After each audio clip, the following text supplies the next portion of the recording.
force vectors. In this chapter, we will be resolving forces into components. Two components if it is two-dimensional problem, like if we have a problem that is only x and y. So if we have only x and y, that means, and we're trying to resolve a force, that means we will be resolving it into only two components. However, if we having x, y, and z, so if you have an x, y, and z, that means we will have three components for the force or for the vectors that we're trying to resolve for. So it depends on the problem. In this chapter, then we will learn how to resolve these forces into components using the parallelogram law, or we using the triangle law. We will also be learning how to express forces and positions into Cartesian vector form. Finally, in this chapter, we will be determining the vector's magnitude and directions. How are we going to determine that? We know the magnitude of the vector equal to the length of the vector. What does it mean? If you're having this vector here, OP, the length of this vector here from O to P, that equals to the magnitude of that vector exactly. And we know the directions of the vector equal to the angle between the vector and the fixed axis. So we're having this axis in here, which is the x-axis in this case. The angle between the vector and the fixed axis here, it is the directions. If we can determine the magnitude of that angle, that means we are determining the directions of the vector or of that force. The sense of the vector, it's equal to the head of the arrow. That means this head here of this arrow, in which sense directions, in which direction is going to be exactly, that is the sense or the head of the arrow. Scalars and vectors. Scalar is any positive or negative physical quantities that has only magnitude, like length, mass, and time. Vectors are defined by magnitude and direction. So any physical quantity that requires both magnitude and directions, they definitely are vectors, like forces, positions, moments, velocities. Operations on vectors.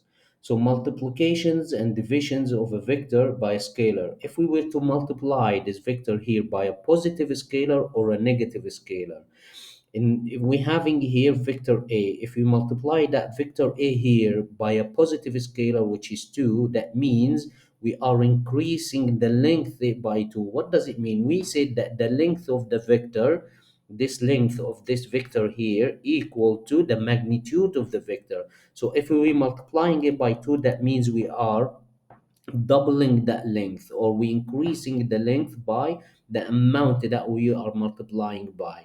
Same ways that if we are multiplying or dividing by a negative scalar, that means we will decrease the length of the vector by the amount that we are multiplying or dividing by. But not just that, we have to change the directions of the vector. We're changing that direction. Why? Because we changed the sign. It's a negative sign. Once the sign is changed, therefore we have to change the directions of that vector. Now, again, if you're multiplying it by a negative scalar here, or a negative scalar here, therefore we have to decrease the length zero point 0.5, again half of it. But we did not change the directions again because it's a negative scalar. The additions of these vectors, we, in order to add vectors together, like vector A and vector B in here, we have to use what is called parallelogram and triangle laws. Let's start with the parallelogram law. Vector A in here and vector B, they will produce, if we add them together, they will produce what is called the resultant vector or resultant force R. R is equal to A plus B. So for the parallelogram law, we have to add A plus B. The rules are: connect tail to tail, tail of A to the tail of B, connect the tail of the vector A to the tail of the vector B, and then draw a line parallel parallel to A from B, and draw a line parallel to B from the head of A. They both will meet or cross each other at a point. Let's call it P.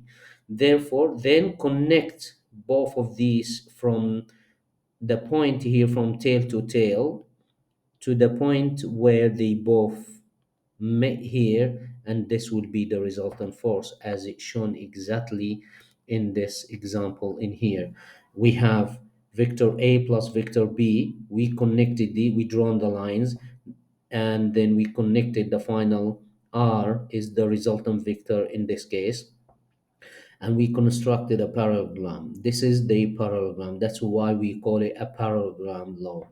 And we know that there are special rules about the parallelograms, like, for example, all of the interior angles of that parallelogram law equal to 360 degrees. So we need to know all of these things. Coming to the triangle law is a special case of that parallelogram law. If we divide that parallelogram now, then we can get two triangles, one the upper one and the lower one.